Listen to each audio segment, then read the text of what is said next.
Assalamualaikum warahmatullahi wabarakatuh dan selamat petang semua dan medium.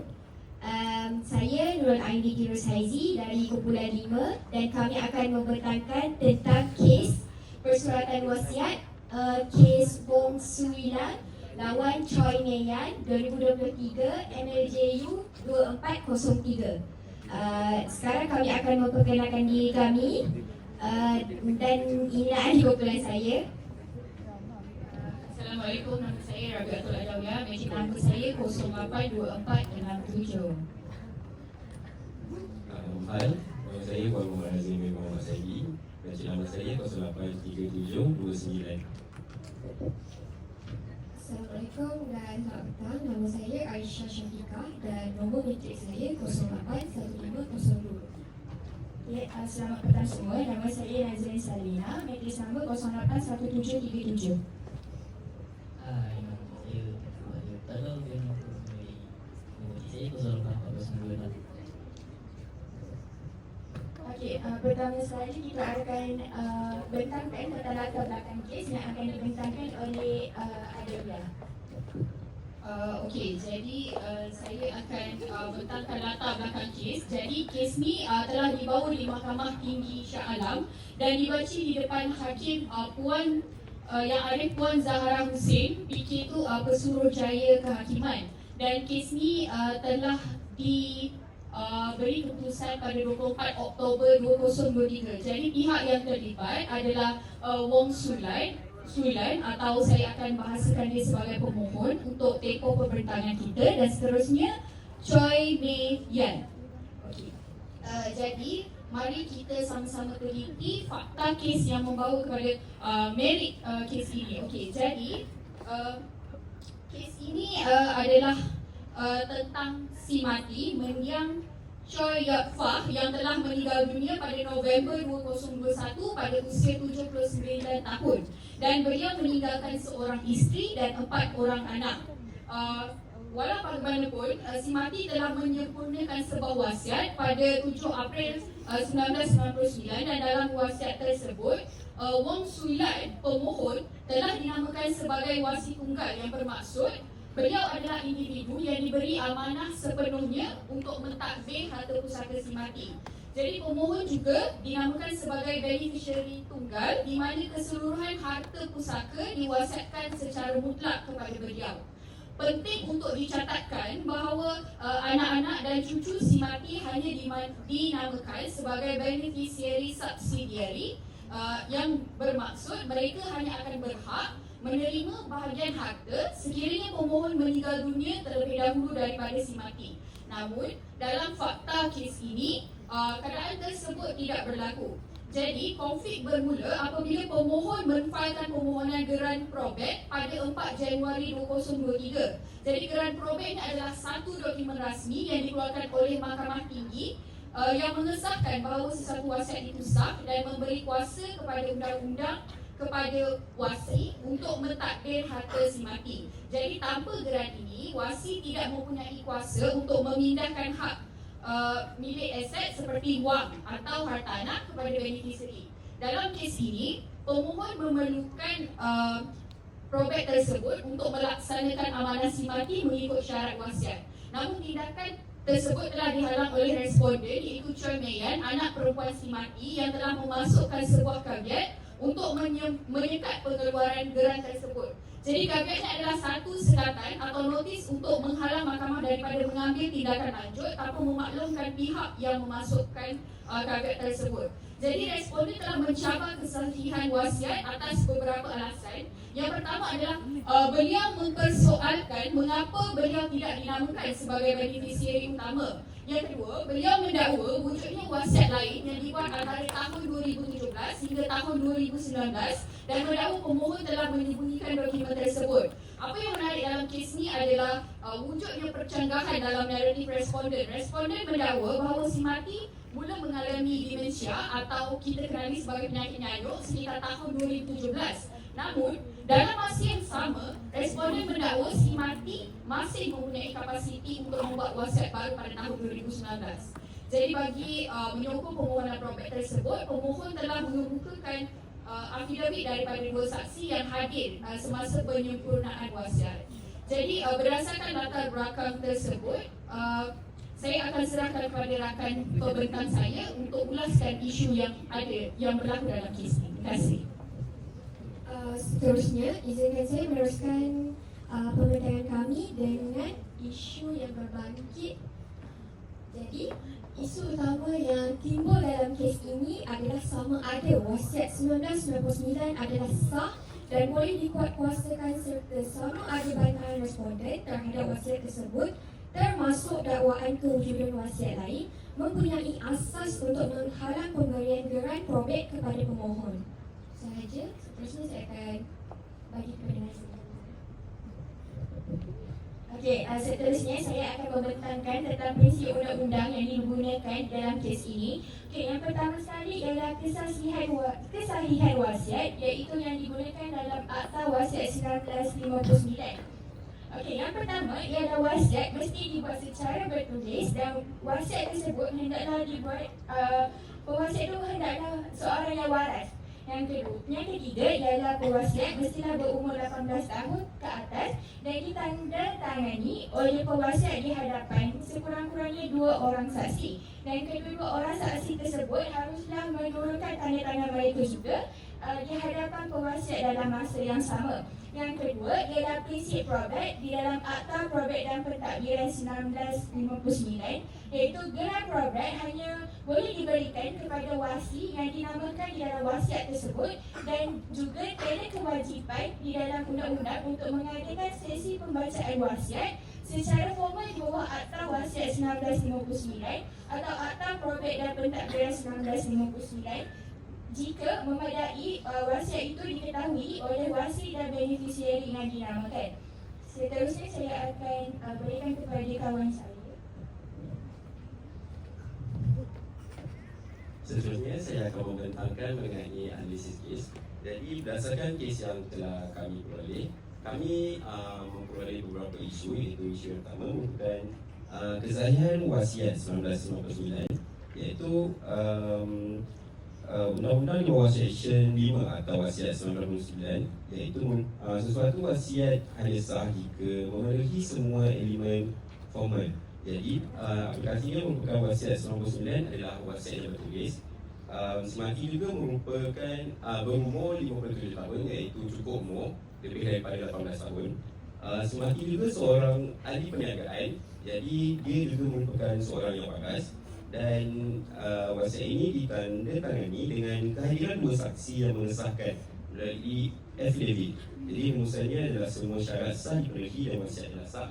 Kemudian isu kedua merupakan kapasiti mental wasiat. Dari segi undang-undang, menurut kes Banks and Goodspeller, pewasiat mestilah satu, faham kesan wasiat, kedua, faham harta dan tidak dipengaruhi gangguan mental. Jadi pada tahun 1999, Semati sihat dan berjaya dalam perniagaan dan dakwaan Damisha itu sendiri berlaku sekitar tahun 2017, iaitu selepas daripada wasiat dibuat, iaitu 1999. Jadi Semati mempunyai kapasiti mental yang sah. Kemudian isu ketiga merupakan cabaran oleh responden. Jadi beban untuk membuktikan penipuan atau pengaruh tidak wajar terletak pada pihak yang dicabar. Jadi responden hanya membuat andaian tentang kewujudan wasiat lain dan tiada bukti kukuh dikemukakan. Jadi dakwaan itu bercanggah dan cabaran responden gagal. Dan bagi isu terakhir merupakan pembacaan wasiat. Dari segi undang-undang, tiada keperluan dalam undang-undang untuk sesi pembacaan wasiat.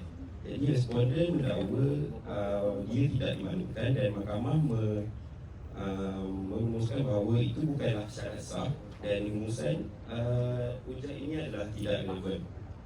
Dan akhir sekali keputusan mahkamah. Jadi berdasarkan imbangan kebarangkalian, mahkamah mendapati bahawa wasiat tersebut telah memenuhi semua elemen yang dikehendaki dan adalah sah. Geran probate yang diberikan kepada Wong Sulai dan caveat oleh Choi Mei Yan dibatalkan. Okey, seterusnya kumpulan kami akan meneruskan dengan simulasi konsultasi klien dan peguam yang akan dilakonkan oleh Aisyah, iaitu sebagai klien Wong Sui Lai dan Tengku Ali Murtada sebagai peguam dan juga Nurul Ain sebagai peguam. Jadi kami akan meneruskan simulasi kami.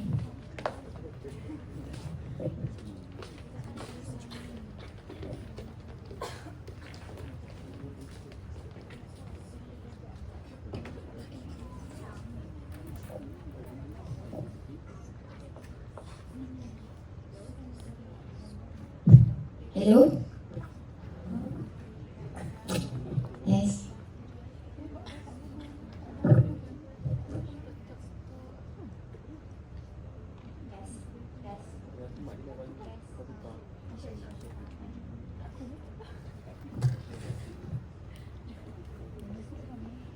Selamat pagi Puan. Terima kasih kerana sudi hadir ke firma kami pada hari ini. Saya Nurul Ain Firoz Haizi, Peguam Bela dan Peguam Cara, dan ini rakan sekerja saya, Tengku Aliun. Selamat pagi Puan. Saya akan membantu sepanjang sesi ini, terutamanya dari segi penelitian fakta dan aspek undang-undang. Untuk makluman Puan, segala perbincangan dalam sesi ini adalah sulit. Tujuan kami adalah untuk memahami situasi Puan dan memberikan nasihat yang sewajarnya. Terima kasih. Saya harap saya dapat penjelasan jelas sebab perkara ini agak membingungkan bagi saya.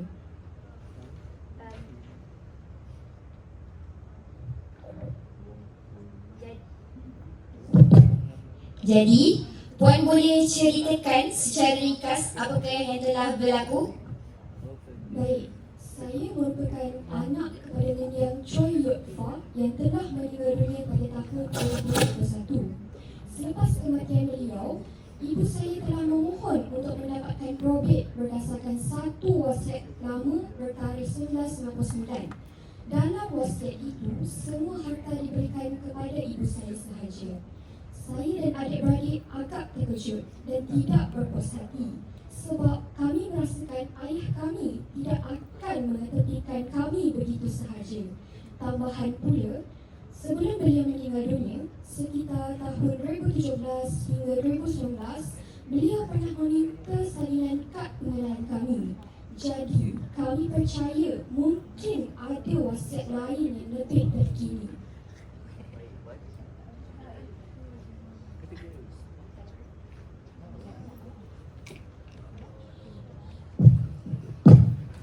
Baik Puan, saya ingin mendapatkan kepastian. Adakah Puan pernah melihat sendiri wasiat yang lebih terkini itu? Tidak, saya tidak pernah melihatnya. Tetapi, saya yakin ia wujud. Baik Puan, Puan juga ada menyatakan tentang keadaan kesihatan si mati. Ya, ayah saya mengalami dementia sekitar tahun 2017. Itu juga membuatkan saya rasa wasiat lama itu mungkin tidak mencerminkan kehendak sebenar beliau.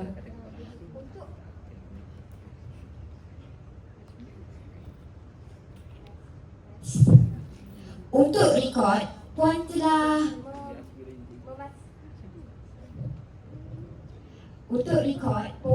Puan telah memasukkan caveat terhadap harta pusaka tersebut, betul?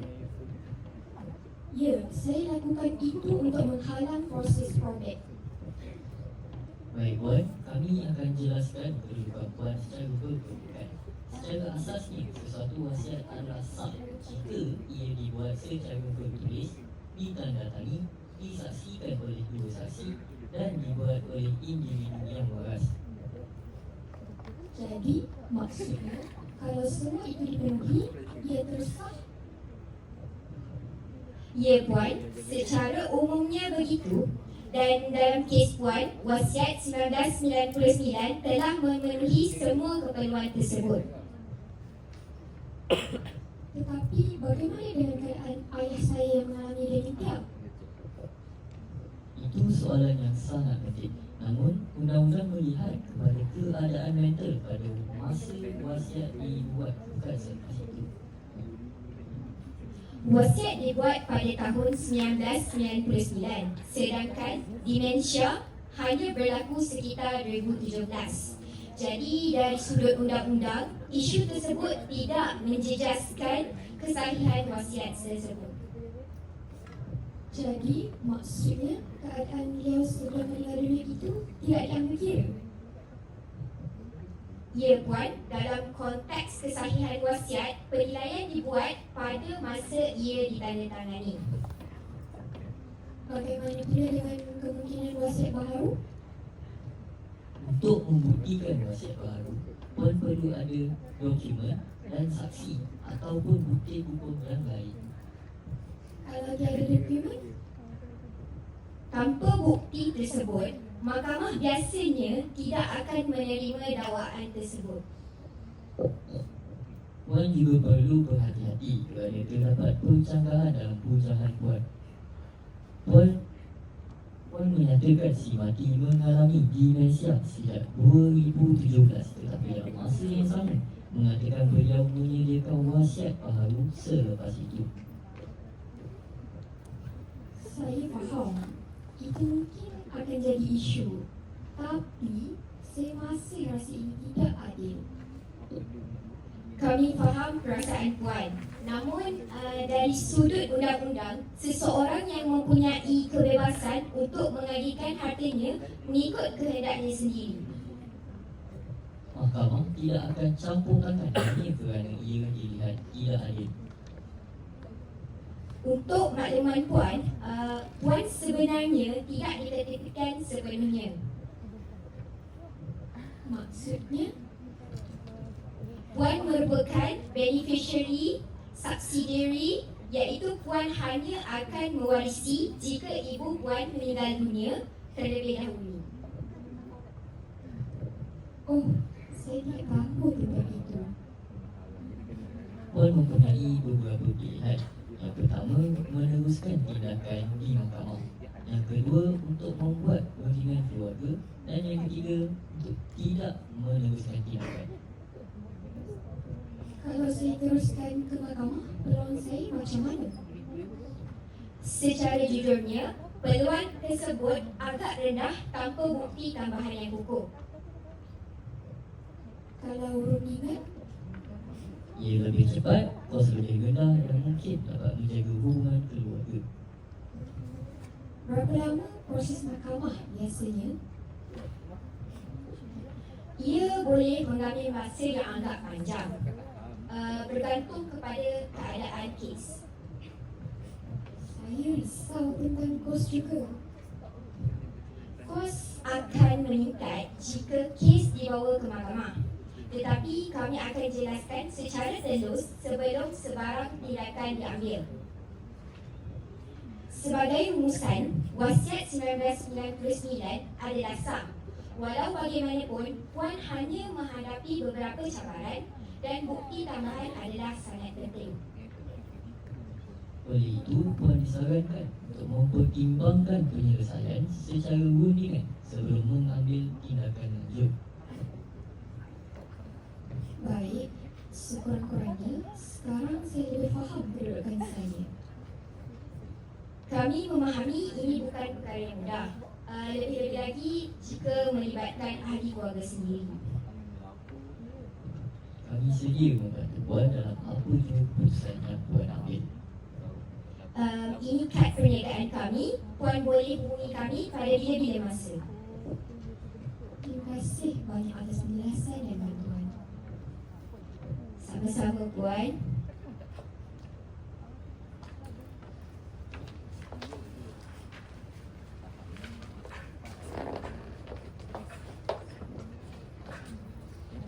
Okey, di situ telah tamat kita orang punya simulasi konsultasi klien dan berjuang.